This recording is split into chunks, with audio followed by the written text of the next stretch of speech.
Om Shanti. Good evening. Welcome everyone in this beautiful session today. Before I tell you about the speaker, I want to say a few things about the topic, the power of love. Because on this spiritual path, when we start walking on this path, we see that like recently also, so many people coming to the meditation center, and everybody is just wanting that love, that spiritual love, that acceptance. And nobody is looking for big things, just love is needed, just somebody to listen to you, somebody who can accept you. And when I think of today's speaker, Sister Nimu Ladva, so I had the great fortune to be with her for 10 days. I have stayed with her and I have known her for many years. So we were together in Turkey for 10 days. And that time, actually, I saw Sister Nimu, that how accepting, loving, non-judging Sister Nimu is. And she is on this spiritual path from last 39 years. So my age is actually 43 only, and she is on this path from 39 years. So really, we are so fortunate to have you, sister, with us today. And really, you are the perfect person for this topic, because your sweetness and your love, you have really won everybody's hearts. So we really welcome you. And without any further delay, let us start today's topic. Over to you, sister. So good evening again, and thank you for that beautiful welcome, Pavitra Ben. So I actually do like the topic myself because it speaks volumes, I think, when we think of the word love. And we know, as we are practicing spirituality, some of us, that the innate nature of the being, the self, is to be in a state of peace. The very nature of our being is that we all love peace. And together with peace, we can also say that happiness is equally important. And again, a very core nature of the self. And then love is no less. Love is another quality that is such an innate part of our being, that without love, I don't think anyone can survive.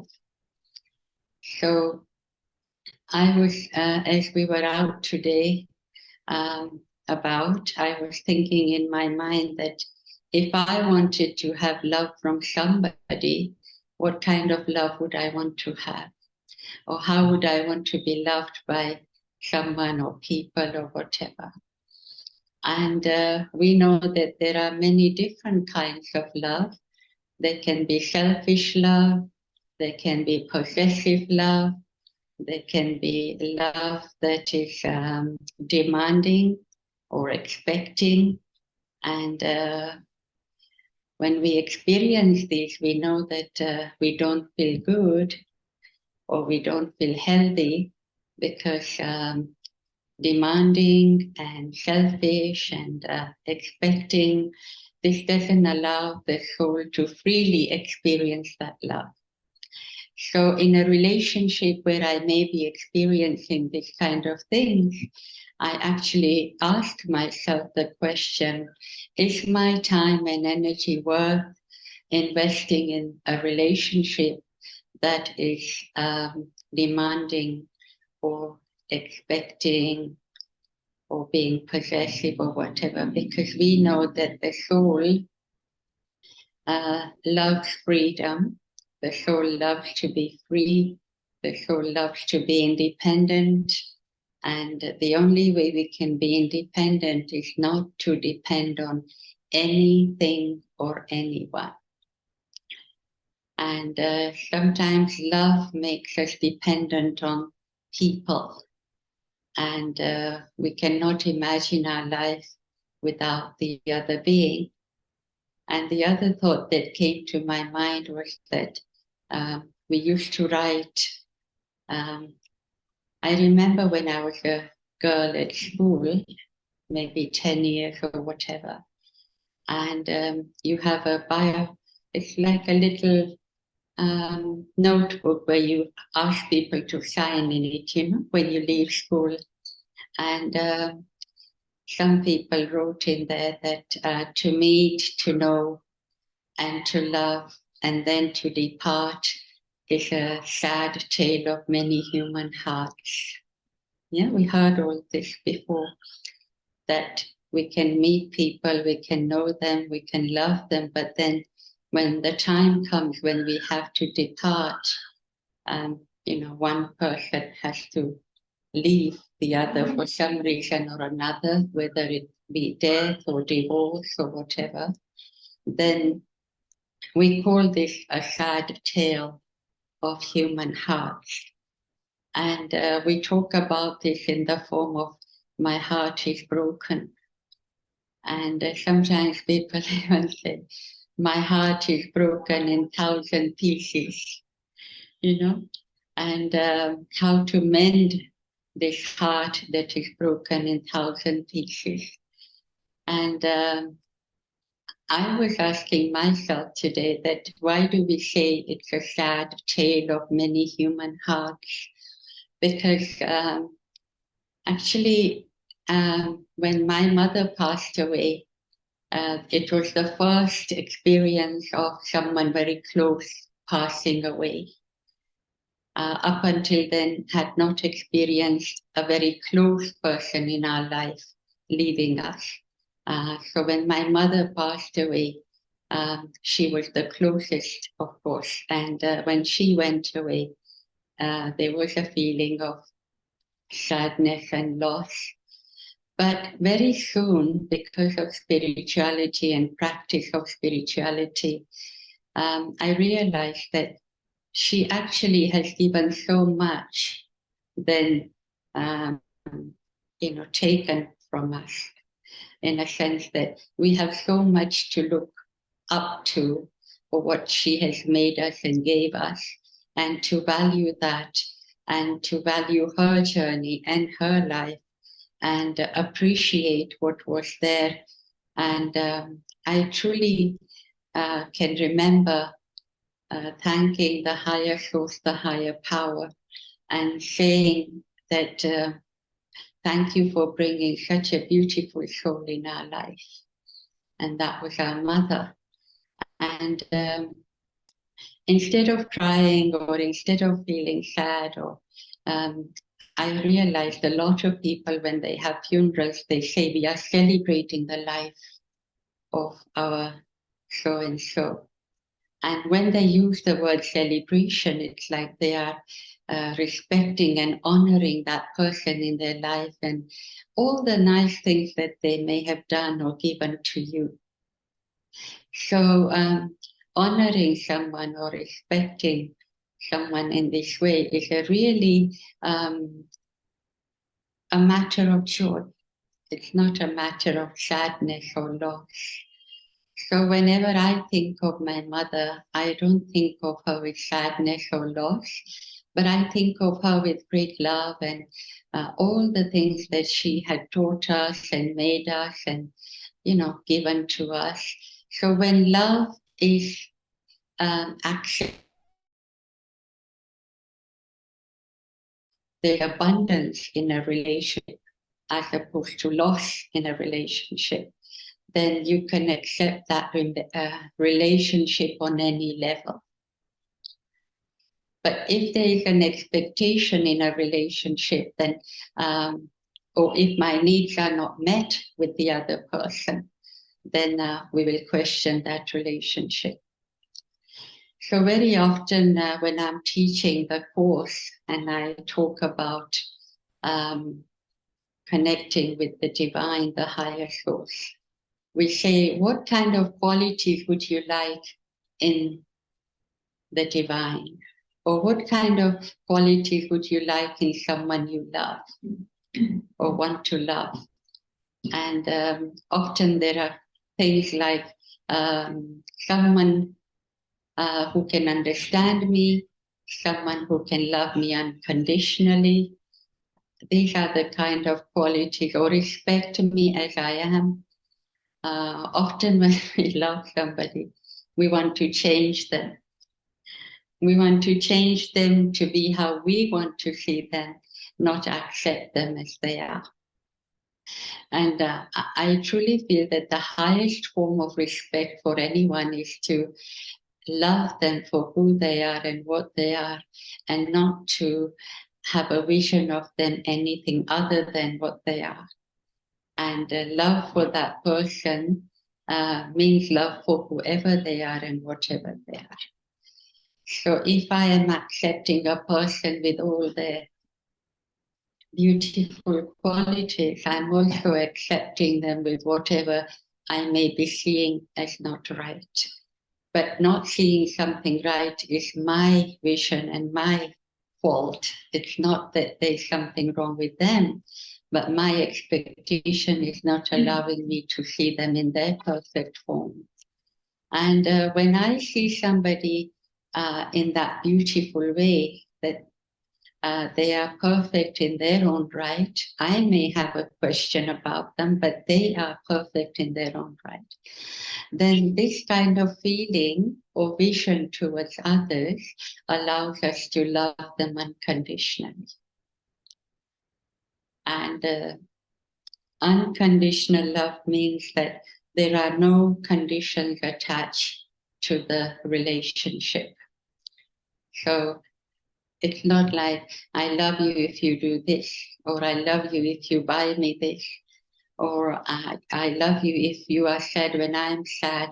You know, people say this in relationships, that if I'm suffering, then you should be suffering too, because if you love me, then you should feel my pain. This is how they say it in the world.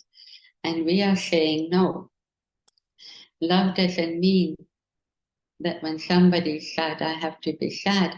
But love means that when they are sad, I'm in my uttermost power to empower them with my goodness or my virtues or whatever it is. So when I am full and contented, then I'm able to give to others. But when I am empty, then I seek. I seek from others, I seek from people, situations, possessions, and real true happiness doesn't come from physical material things. Love and happiness are not obtained by physical material things. When we speak of the word love, we sometimes say, I love my coffee. I love my chocolates. People say this, I love my chocolates, I love my coffee. I love going to the seaside. And we use this for physical material things. And when we are saying I love, what are we meaning? I like. Attached to. We are attached to it. Huh? We may want something back in return. I love, I love, I love. And actually this word has become very casual. For people to say, I love you. Do they really mean it? Are they there when you need them or at the time of need? Or is it just an expression that people use nowadays? I love you, I love you. And in our language, in Hindi, they say that when you love somebody, you have to honor that love. And in Hindi, we say, pyar nibhana padega. So you don't just love somebody, but you are fulfilling that love in all respect. So when someone is going through a tough time, you are there for them. Or when somebody is having a smooth time, you are there for them. Not that when they are going through a tough time, you move aside. And if one moves aside, then that is considered as not fulfilled, or that bond or that relationship. So it is easy to say I love, but it is difficult to fulfill that need of that love. So how do I fulfill the need and not just use the word casually that I love this, I love that, I love you? So love truly means, as we have understood it, that when there is love, there's no effort, there's no hardship, whether it be my effort in physical, material things like I'm making something or doing something, or it's in a relationship, there's no hardship. There's no feeling of labor as we know it. So the word love, when I do something, whether it's cooking or cleaning or whatever it is, if I do it with love, then I enjoy it. And the task becomes easy. But when I don't love what I'm doing and I feel it's out of compulsion, I need to do it, it has to be done, and if I don't do it, so and so will be upset. If this is the kind of feeling and attitude towards my task or things I'm doing, then there is hardship experienced. And we call it labor. Labor means I'm working hard.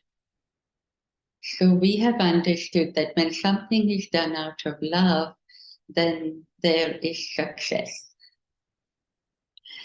And success is guaranteed when it is done out of love. Because when we are doing things out of love, it means we are doing it wholeheartedly. Yeah, it's wholeheartedly. I don't have a question about it. I don't have a doubt about it, but I enjoy it and I love it, and that's why I'm doing it. And so it will also reflect on our features, our face, our energy, our vibration. Because whatever we are thinking inside is going to reflect on the outside. So any task that has this feeling or energy of love, I'm going to spread that around in the atmosphere. So when people are drawn to you or attracted towards you, what kind of energy must you be giving or emanating from yourself? Yeah. Positive energy. Positive energy, energy of love. Yeah. So how come people are drawn or attracted towards you? And it's got nothing to do with physical things again. There's some part of you which is generating or emanating the inner core qualities of the soul that attract other people towards us.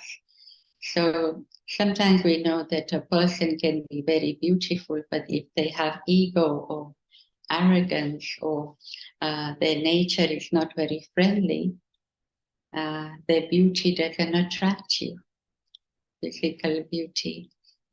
But a person may not be that beautiful, but very beautiful inside. Their heart is full of love, their heart is full of happiness, and they're emanating that love and that energy of happiness which people are drawn to. And this energy of love and happiness is like a magnet that draws people towards us, or we are drawn towards other people when they have this energy of love and happiness. So love is a small word, but I think it carries a lot of weight. Yeah? What is the weight of love? Can we weigh? Can we weigh the word love?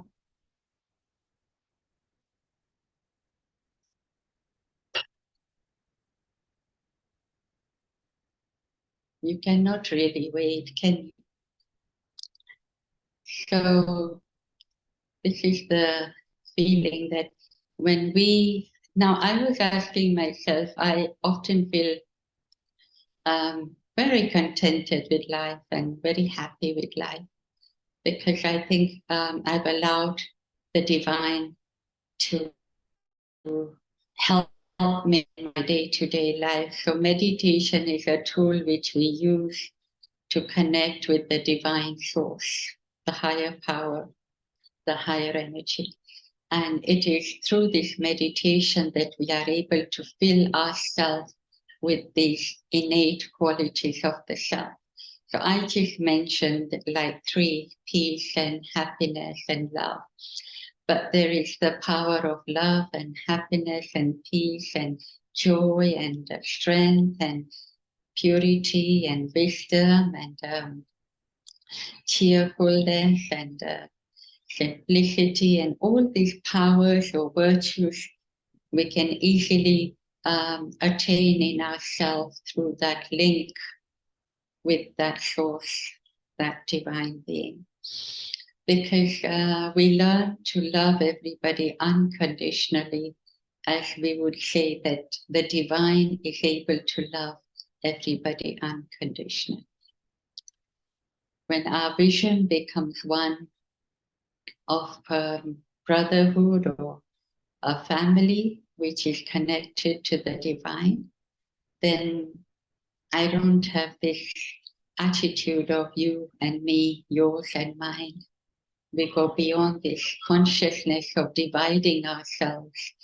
But instead of dividing ourselves, we bring ourselves together, because we know that we are connected to the source, which is the supreme.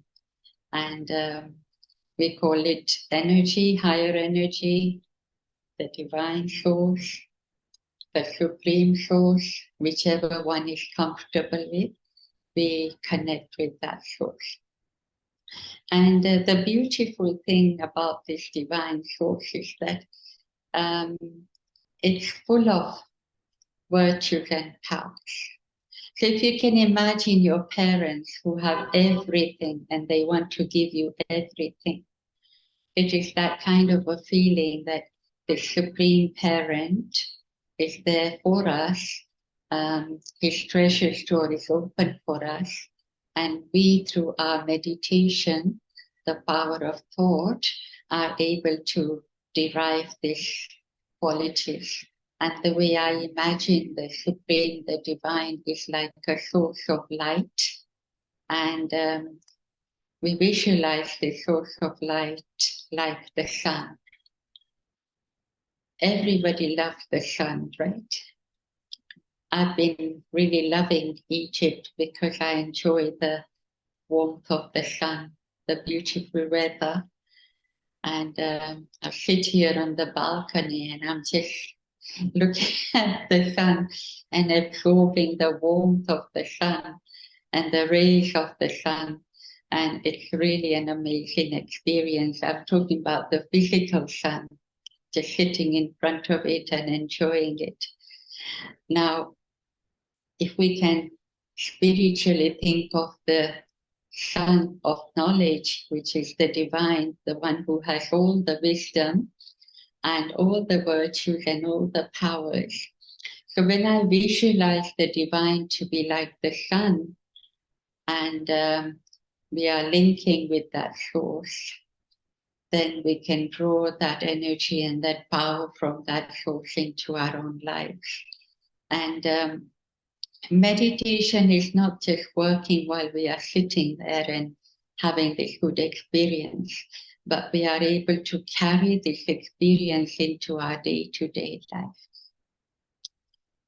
So meditation is a very tangible thing, very tangible experience where I can experience this while I'm sitting, but I can also share this love in a group, in a family, at workplace, wherever it is that I need to share it. I had a student come to me back in London when I was there. And this is a lady who was working. She had a job, and she was having some tough time with her colleague.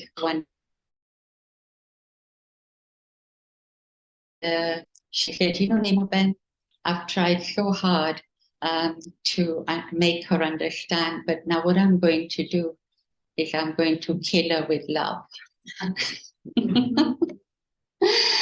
And she said she can do what she wants. I don't care, but I'm going to give her so much love that, you know, she will transform, she will change.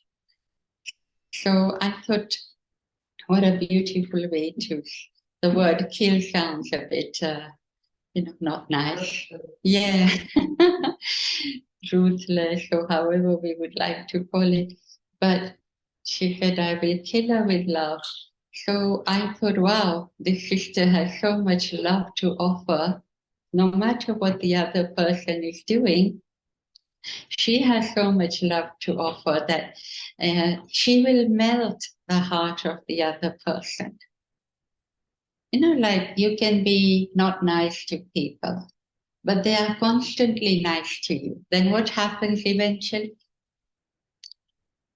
We come to realize, don't we, that I'm being so horrible to this person, but this person is always being nice to me. I have to change, or I have to do something about it. So this was the experience that she had, and I'm sure she won the heart of the other person, because love is such a quality that can melt the hearts of people. And one of the things that Dadi Janki, who you might know, who was You were there. Yeah, you met her? And IPIP. Yeah. 2019. In Mount Abu? Yeah. Yeah, nice. So she died about 2 years ago, 104 years old. And she normally would send us on service trips. Like Aruna had come here to Kuwait and Egypt, and I had gone to San Francisco and Canada, and you know, for 9 months or 1 year. And whenever we come back to London, she would say to us, what memorial did you leave behind? What memorial did you leave behind on your service trip? And she would say, did you win the hearts of people, you know, when you were there? And what did she mean by that? What did she mean when she's saying, did you win the hearts of people there? When you want to win the hearts of people, what do you do? Give them unconditional love. Huh? Give them unconditional love. Give them unconditional love. Yeah. And Dadi Janki used to say that, did you nourish them with your food and your virtues and your, you know, nature? And so did you feed them good food that they can remember? Did you serve them in such a way that they were touched by the words you spoke or the experience that they had? And, you know, like something unique they experience. And so you nourish the body, you nourish the soul, and they have a feeling of having attained something from your presence, basically. And I truly feel that this cannot happen if we are consciously thinking about. Now, if I was to think, I want to give this person this, I want to give you love, or I want to give you peace, it wouldn't happen, because this energy would not be right. I cannot give. But if I am a source of love and peace and happiness, in the sense that I am natural in my love, I am natural in my peace, I am natural in my happiness, then it's like the word, it will ooze. That's the word. It will emanate from you naturally, and it will touch the hearts of other people. And so this was a beautiful way that Dadi Janki reminded us that when we go somewhere, it's all about actually serving and touching the hearts of people through what we have attained or received. And yeah, it was amazing because Dadi Janki herself was an example of this. People used to love Dadi walking into a hall. No? And some of you who have met her can go back to this experience, can feel that when she used to enter a hall or a classroom, the whole energy would change with her presence. And cry. Yeah. Oh, the first thing she said, "Oh, Shanti." Everybody was crying. Oh, Yeah. Sister here is saying that she had gone to IPIP retreat, and Dadi Janki would walk into a hall and many had tears in their eyes because you could really feel Dadi's presence and Dadi's unconditional love and Dadi's love for each and every one in that hall, or it can be a gathering of 400, 500, 300, even thousands. And with love, wisdom. So yeah, they don't touch the hearts of people. And we can only do this when we are not consciously thinking about it. Because if I think I want to give you something, it doesn't happen. But if you are just being that naturally yourself, then you will automatically touch the hearts of everyone. So that was a beautiful lesson that Dadi had taught. And the other lesson she actually taught me on the field of service was that whenever we go somewhere and we are with people, then one thing to remember is that when something happens, never to keep it in your heart, to clear it there and then. And this really takes off the weight of that relationship. So say something happens with me and somebody else who I'm with. They said this and they said that, and I didn't reply back, but it's going on in my mind. No, I'm carrying this experience in my heart or in my mind. Then this experience makes me heavy. It doesn't allow me to be light and happy. And until and unless I clear this, and the reason why I think Dadi was giving this advice when I was first going away to a center, my first service place, she said, Nimu, remember one thing, when something happens, don't keep it in your heart. And this has been the most powerful form of advice where something happens, I don't want to keep it in my heart because it will affect my next second and my other second. And then we will end up doing wrong things, wrong decisions, wrong actions. And so if we can help it, let me clear the air, as we say. Otherwise, the whole atmosphere in the house or becomes heavy. And so let me have the heart to be able to speak to whoever concerned that this happened or that happened, and I would like a bit more clarification, or I would like to resolve it if I can.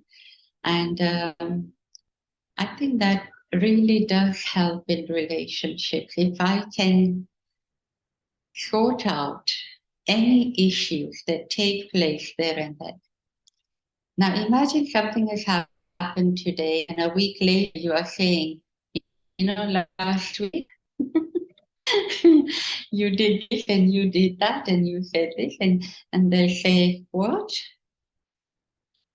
They might say what? And but now what has happened between that time and this time, I have carried it, and I have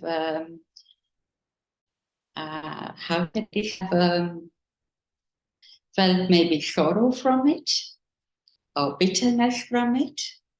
And so now when I'm going to confront this person, how is it going to come out? What's the tone going to be? I may blow up like a pressure cooker. And they're thinking, my God, what's wrong with this person?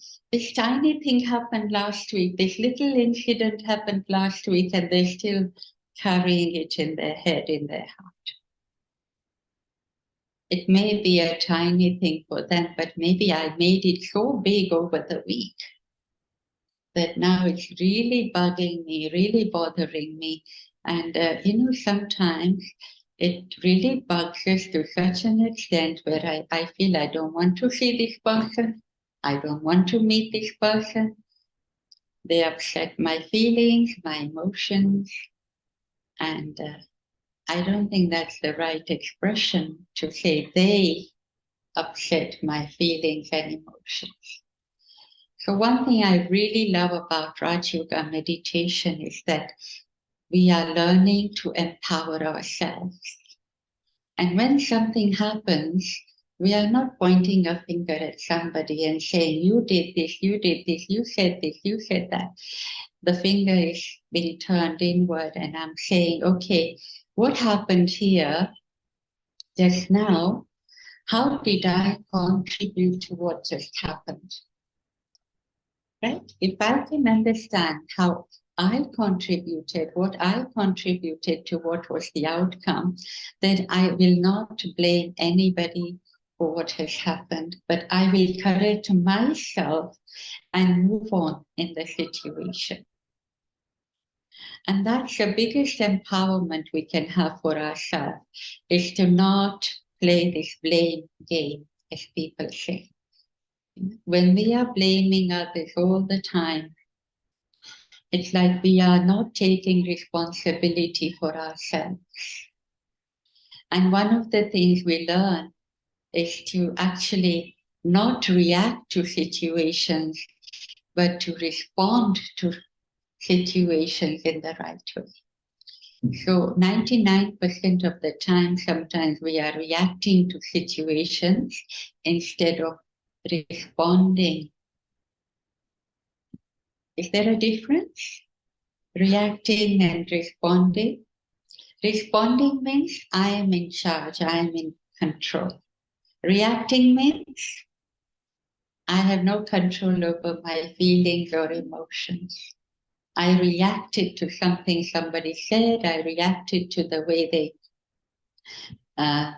met me or spoke to me. So reaction is always not in control. But responding means I see what is happening here. I see what has just happened, and I choose to respond in the right manner. And that means I am in charge. I am in control of the situation. Does that make sense? Yeah. I don't react, but I respond. And the only power we have in any given situation is how I'm going to respond to this thing or this situation. I don't have any other power.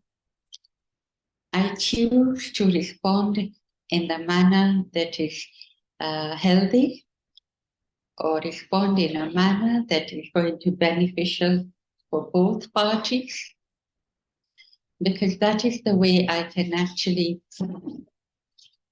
overcome situations. Yeah. So I'm thinking if anybody has any questions. It's 7:45. Does anybody have any questions, any thoughts they would like to share?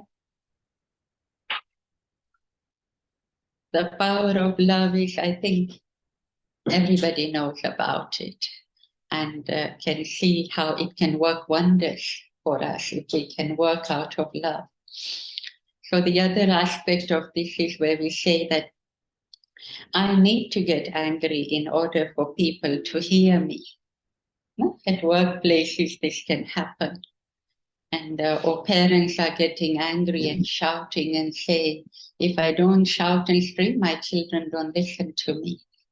And the way we learn here is that anger doesn't get us anywhere. But if we can have the love with which to teach, then that is the biggest power to teach a lesson through love as opposed to anger. So any thoughts, any questions, anyone?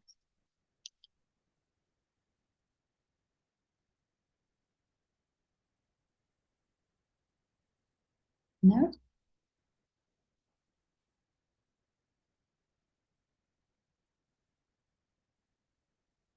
How the power of love and peace.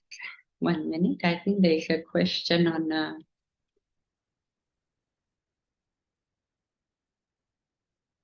how to, I think. She said sometimes she has love for what she do, but sometimes she feels very heavy. Feeling heavy. Sometimes she loves to Yes, do something, yes. but she feels sometimes very heavy. So earlier I mentioned that when I feel, one of the things we are taught here also is that we have relationships, and relationships can be sometimes healthy or not unhealthy. So when relationships are not healthy, then we feel heavy. It's like a bondage. And in today's world, it's like all relationships may feel like a bondage because we are trapped in relationships. I have to do this for this one. I have to do this for this. Like a mother has to do for the children. She has to do for the husband. Then husband has to go out and earn and bring some money. So everywhere there's a trap. You know, each one is having to live up to each other and do for each other. And sometimes you think, I wish I was a free bird and not married and have this. No, people are always wanting to be on the other side. The grass is greener on the other side. Not always true, you see. So when there is a feeling of burden or bondage, then we may feel heavy or compulsion. No, I'm doing it out of compulsion instead of love. I have to do it. And so it's a compulsion. And if I don't do it, they will be upset. If I don't do it, they will be angry. You know, that kind of compulsion. And so we feel heavy because we are trapped in the relationship. If I don't do it, they'll be angry. If I don't do it, they'll be upset. So these kind of feelings can make us heavy. So how to have power of love and peace with myself? There's a little question here in the chat box.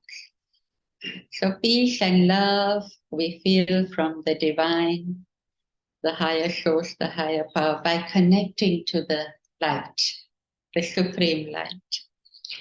The more I connect or the more I meditate, the more I remind myself that I'm a peaceful soul, a loving soul, then I actually start to experience these qualities in myself.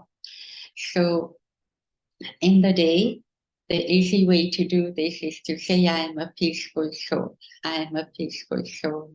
I am a loving soul. I am a loving soul. And we have to remind ourselves of our beautiful qualities.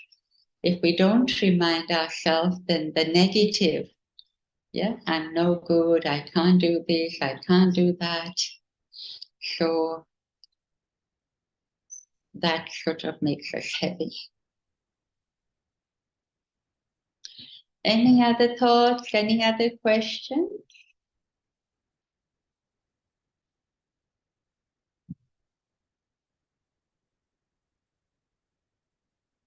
No?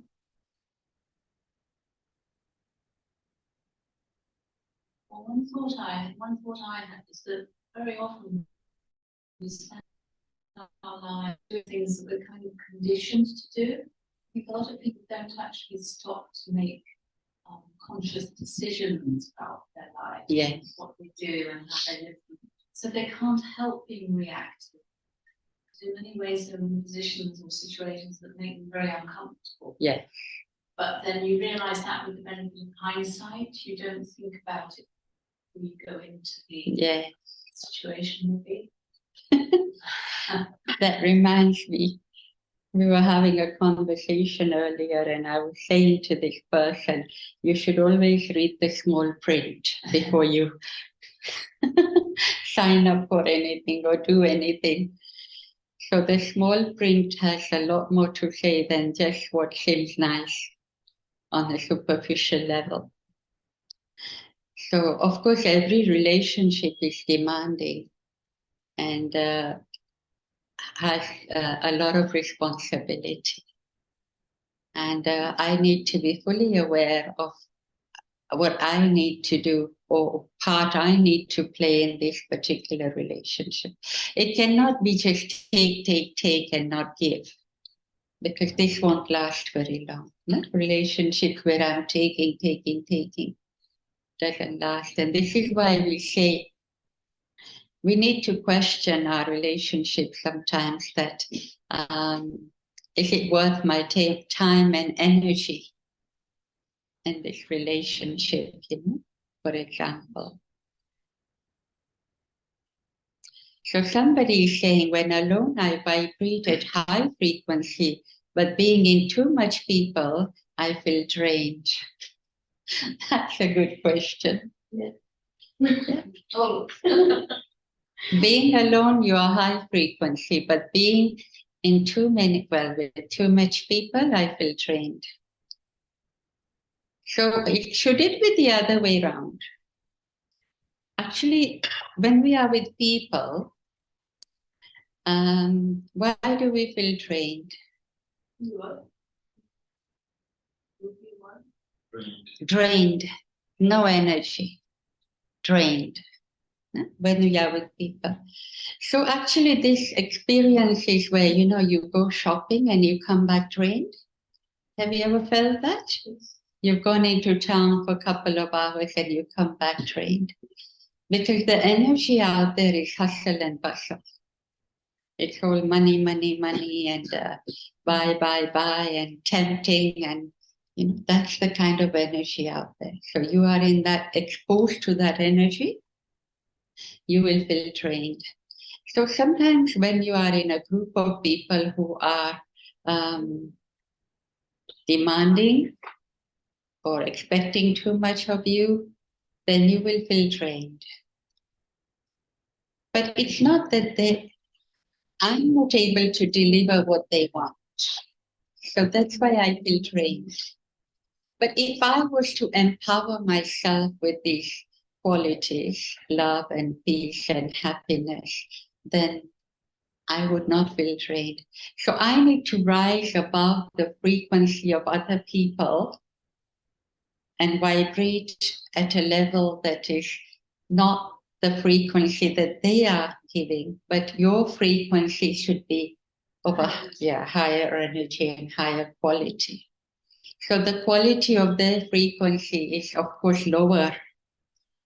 That's why we feel drained. But if I can vibrate with love and peace and happiness, in fact, we have a chart where bliss is the highest frequency I think we can vibrate at. And every virtue, love, peace, happiness, joy, has a frequency. And bliss is at the top of it all, where if you can vibrate on that level, then Which one, guys? bliss. Bliss. Yeah. Gratitude. bliss, Joy. joy, blissed out, joy. Yeah. Okay. I think that's it. How can I, what was that? It's gone from here. How can I love? Forgive. How can I love when I cannot forgive? Yeah, this is another thing where we hold on to so much in the past. So when I am not forgiving, it's not that I'm not forgiving them, I'm not forgiving myself. Letting go. Not letting go. Yeah, not letting go. In any relationship, for it to flourish and move on, we need to let go. If I hold on to things too much, I'm constantly allowing that to interfere with my today. So yesterday's incident is interfering with today. Today's incident will interfere. Forgiveness is not for the other people, but forgiveness is for me to let go and enjoy a life of happiness and joy. Because when I'm holding on to things, it's not that they are suffering, I am suffering. So forgiveness is that, okay, I understand this happened, that happened, and I let go of it. And I think the way I see it is I embrace today with all its new challenges and its all new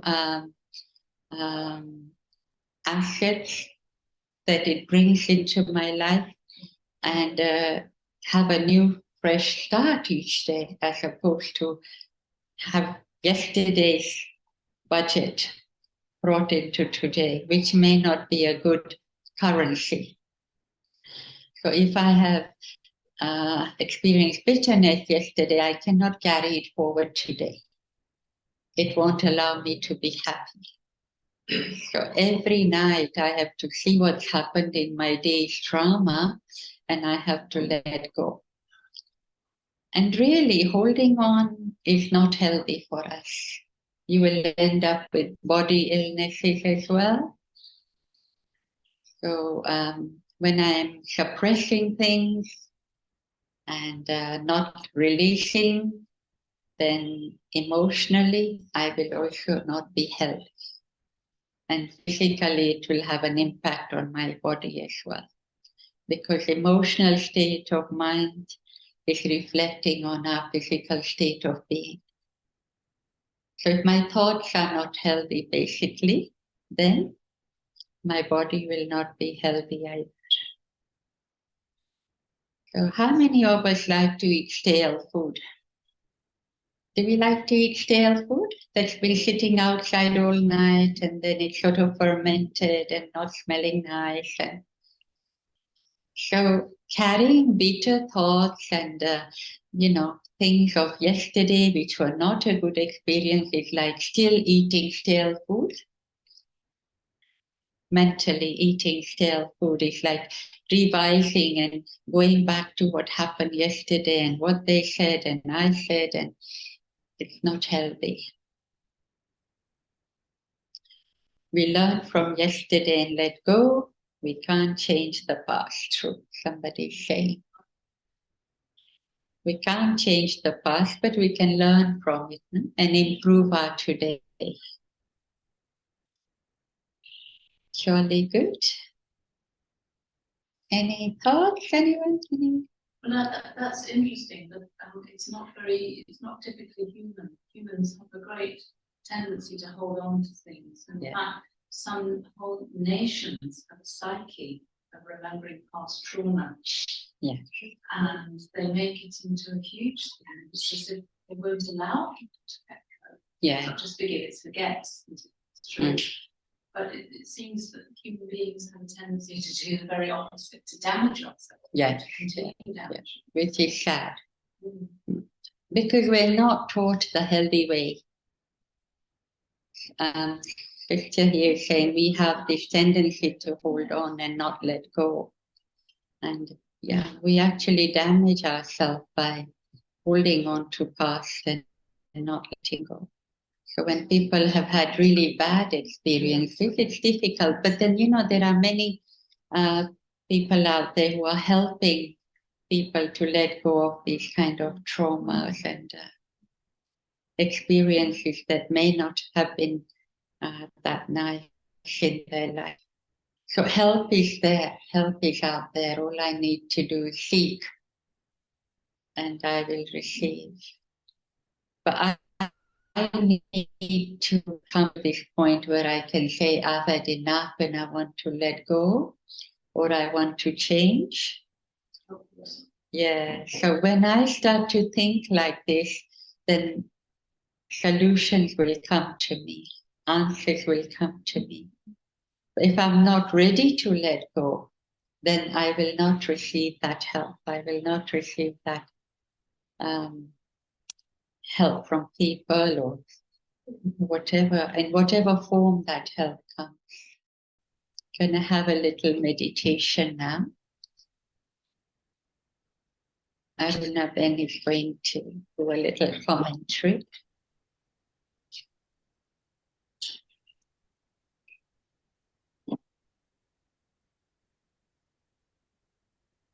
So thank you, Nimu Ben. That was lovely, and lots of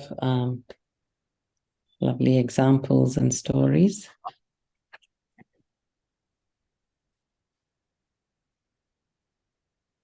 So everyone just sit comfortably.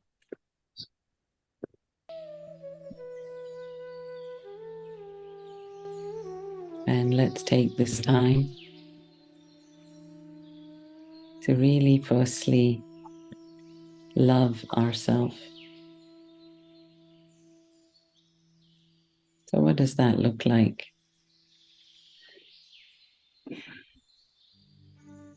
I'd like you to imagine that you are going to be your own best friend. And this best friend gives you really good advice. And this best friend loves you no matter what you do. This best friend is very truthful to you. And so this is the relationship I cultivate between I and mine.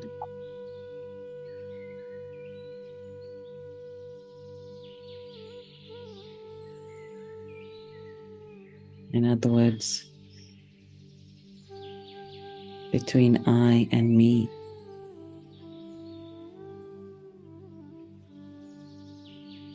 So I'd like you to just love yourself for not only all your strengths, but also all your defects. So if you have a little attachment, you have a little greed, you have a little ego, you are competitive, possessive, lazy, just say to yourself, okay, I know I need to improve these things, but I really and truly love myself.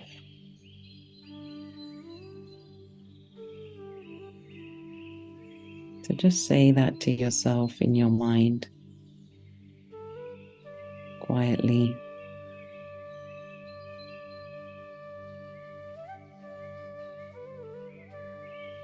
I really and truly love myself.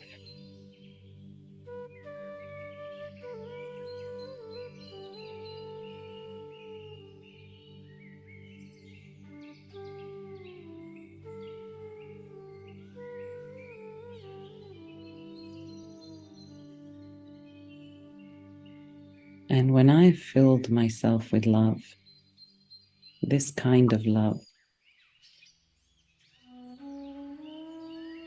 then I'm easily able to give to others. And so now see yourself just oozing that love or radiating that love, as was mentioned. So no matter who is in front of you, your response is only going to be that of love. Can you just visualize that in your mind's eye? For example, you bump into someone, or somebody doesn't do what you ask them to do,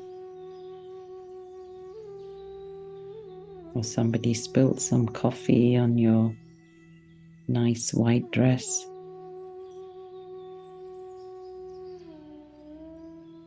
And your response is just a smile.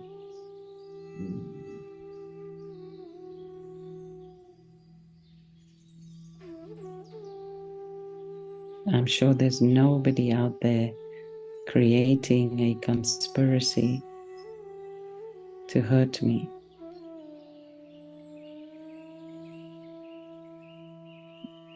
And so just let's have so much love in stock that I'm able to give to whoever comes my way.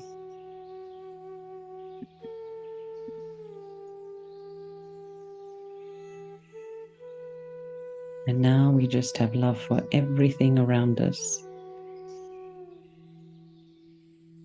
That means to handle everything with love, not to stomp, not to beat, not to be harsh with things or furniture, with pets, with our cars, not banging the doors. Because everything needs love.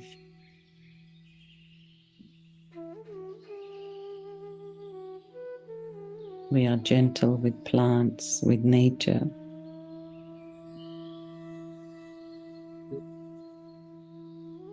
So again, just visualize yourself in the middle of everything that you own.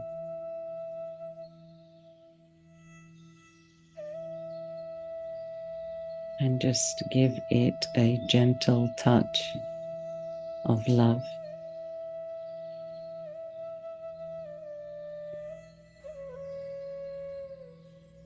And finally,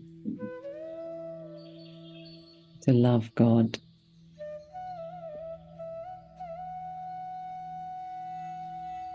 Let me really trust God, open my heart to Him, to her, so that I'm really filled with His love. God is known to be the ocean of love. That means an infinite amount of love.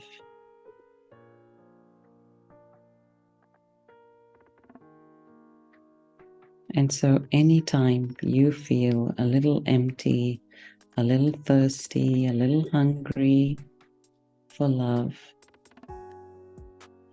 don't go to a human being, but go to God.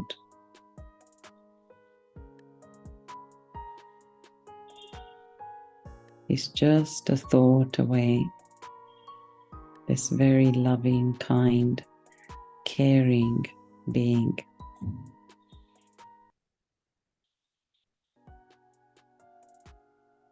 The Supreme Soul, the Supreme Light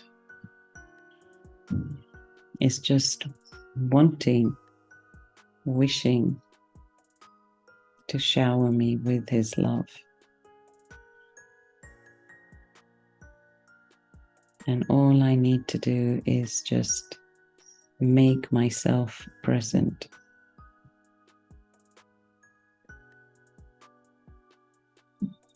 And so now just visualize that in your mind's eye, that you are sitting under this fountain of love.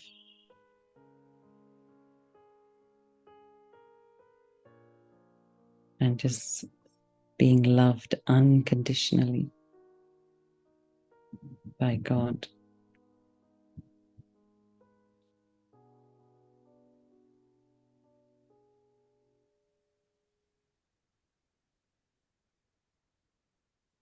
And just take a deep breath. And now as you breathe in, you're going to breathe in love.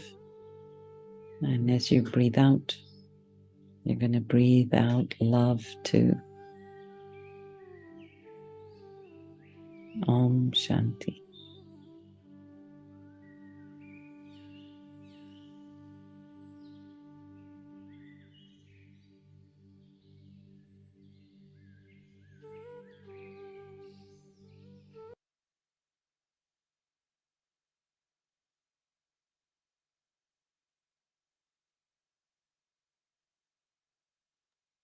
So thank you, Nimu Ben, for being with us.